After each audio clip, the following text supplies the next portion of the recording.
A society where adolescents suffer most has not attended to its dead properly. Certain things were done when people died so that they don't try to live through you too strongly. You distance yourself genetically from them so that this life operates and organizes itself as a fresh life.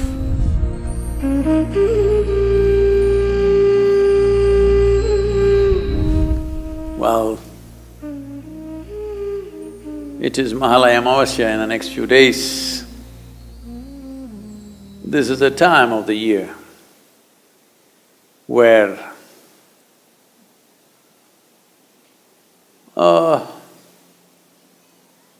close to the autumnal equinox, this is the time of the year when the earth is most feminine, particularly in the northern hemisphere. The feminine quality of the planet is more enhanced. So, feminine being dominant, mahalayaamavasya is also seen as a time when our respects, regards and obeisance be paid to our ancestors. What is the significance of ancestors? They're dead, why should we bother about them?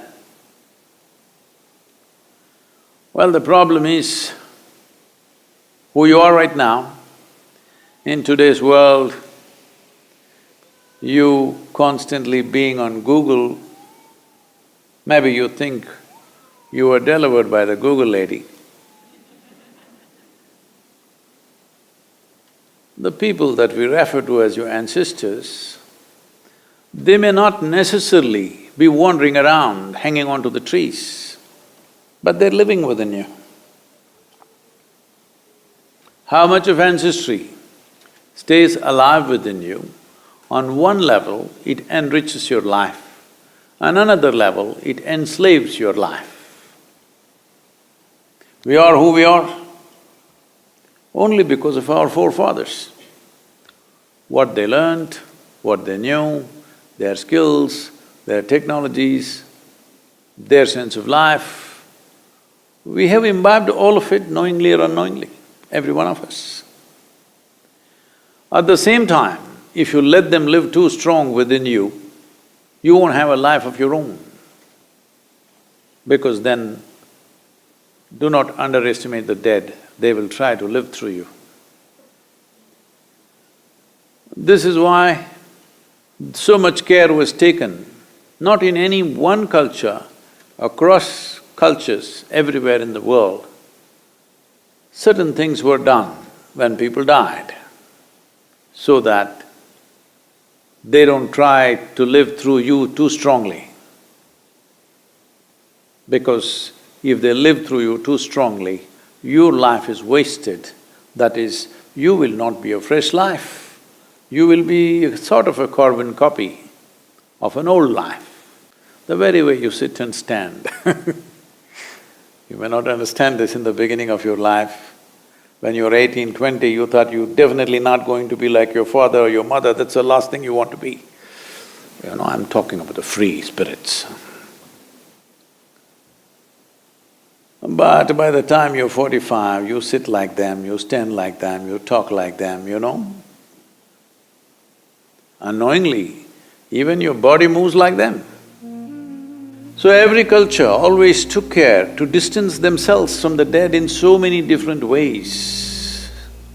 In India, we developed elaborate methodologies, chose times when we can do maximum in this direction, so that year on year, we create more and more distance.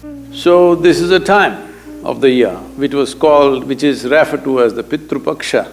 That means this is a time to attend to your ancestors. You may know them, you may not know them.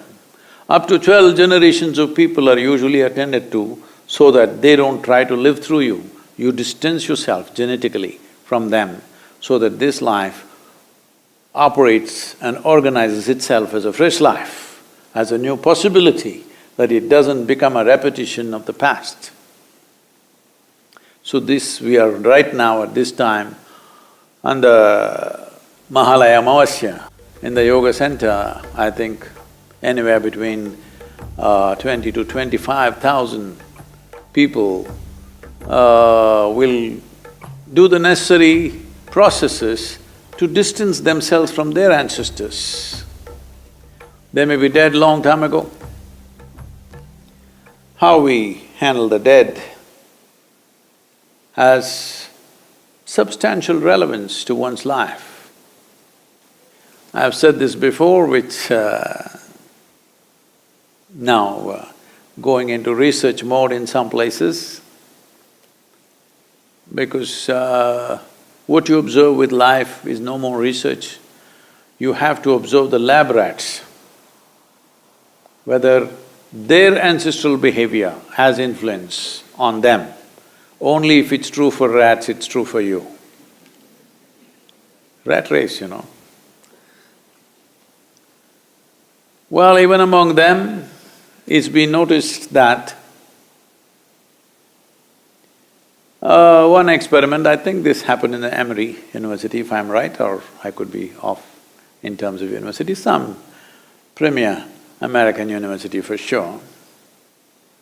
They made this small experiment where a bunch of rats were given nice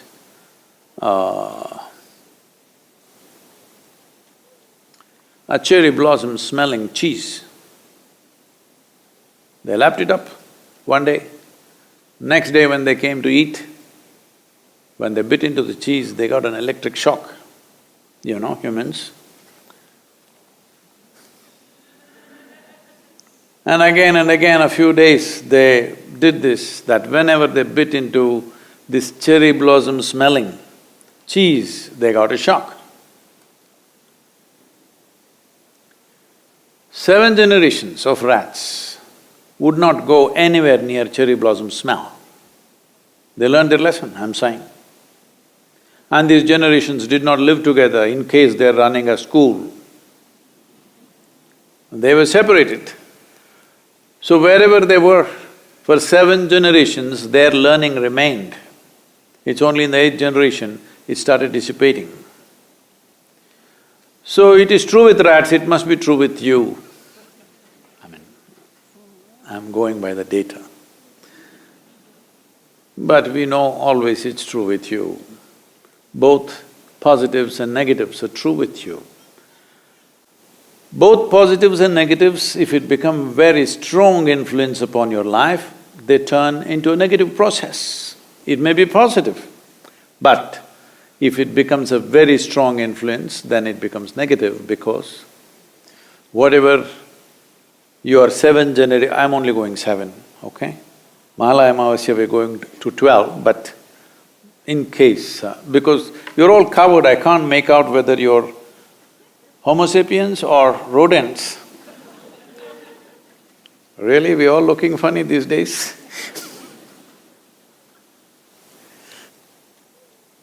So, generations of people that we have lost, probably we do not know them, we don't know their names, we have not even seen their pictures, but they're living through us. So whatever learnings they had 7 or 12 generations ago, if it plays out too strongly, you will become irrelevant to today's life. So you have a fear of cherry blossom, may not mean anything today, but it continues within you. So this complex web of information, which we are today calling as genetic information, karmic information, pranic information, various kinds of things which have built up as a network of information which is functioning in our lives in so many different ways. Some of it has been accessed and researched by scientific modern research. Many, they know it is heading in that direction, but you need funding to come out with results, so it is being postponed. But we know this has influence. especially societies which don't handle their dead properly. In those societies, the most vulnerable population will be adolescents. From 0 to 8 years of age, children generally have a kind of a protection and an immunity from the ancestors. They be their own thing, but between 8 and 18, the influence of unattended ancestral, for lack of words I'm using, their spirit or their memory plays havoc with adolescents. So a society where adolescents suffer most, it's the best part of your life in many ways, but they suffer most, that society, you must know, has not attended to its dead properly. So this is a time of the year where even if we have not done something in the past, everybody makes an attempt to deal with the ancestral dead so that their influence is limited in our lives. We appreciate who they were, we appreciate their contributions, we have this kind of body, this kind of brain, this kind of learning, this kind of whatever. In all that they have a role, we appreciate that. At the same time, we want them to stand a little away from us so that we can live our own lives. This is important. Otherwise, their influence will be very, very strong. Adolescents and post-pregnancy women are most vulnerable for these forces. It is very important. If there are such people in your homes, you must attend to this. So mahalayaamavasya is that day